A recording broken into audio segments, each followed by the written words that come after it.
Hello dear viewers, একটা অ্যাক্সিডেন্টের ঘটনা দেখুন। এই যে দেখুন, এখনই একটা অ্যাক্সিডেন্ট হবে এখানে। তো এখানে মূল সমস্যাটা হচ্ছে গিয়ে বাস কিন্তু বাসের লেনেই আছে, ঠিক আছে। এই যে হচ্ছে কি লেনের দাগ মাঝখানে, ওই সাইড হচ্ছে গিয়ে আপনার সামনের দিকে যাওয়ার জায়গা, আর এটার দিকে এইদিকে আসার জায়গা। তো এখানে দোষটা কার? এখানে দোষটা সম্পূর্ণ মাইক্রোবাসের। যদি ওই হালারপুতের লেগে দেখা যাইতেছে না, এই হালারপুতে কিল লেগে এটা খাড়া করে রাখছে আল্লাহ মাহবুদ জানে। হালা ননসেন্স হইব একটা, এর লেগে খাড়া করে রাখছে।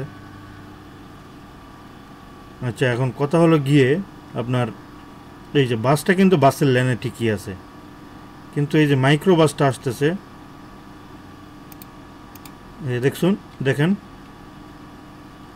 এই যে বাসটা কিন্তু চাইলে গতি কমাইতে পারতো, কিন্তু বৃষ্টির রাস্তা তো, বৃষ্টিতে ভেজা, তাই মনে হয় ব্রেক করছে কিন্তু কাজ হয় নাই, এরকম হতে পারে।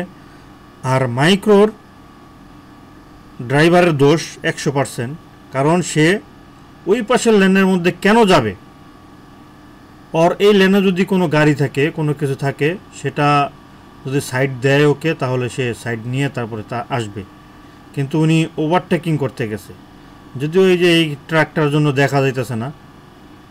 ওরে আগে জুতা দিয়ে পিটানোর দরকার ছিল, হালার মধ্যে কিল্লে দাঁড় ওড়ায় রাখছে। তারপরে এখানে কথা হচ্ছে গিয়ে মাইক্রোবাসের ড্রাইভারের দোষ বেশি, কারণ সে আরেক লেনের মধ্যে কেন গেল?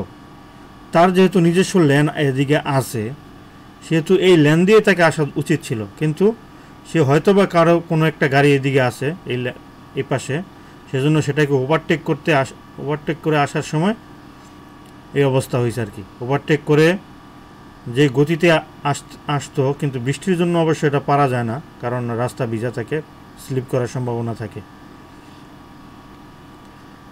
তো এখানে মূলত ড্রাইভার, এই মাইক্রো বাসের ড্রাইভারের দায়ী, দোষী। তো এরকম অনেকের হয়ে থাকে, যারা ড্রাইভার ভিডিও দেখছেন তারা অবশ্যই সতর্ক হবেন। এই যে দেখুন, আবারও রিপ্লাই করে দেখাই,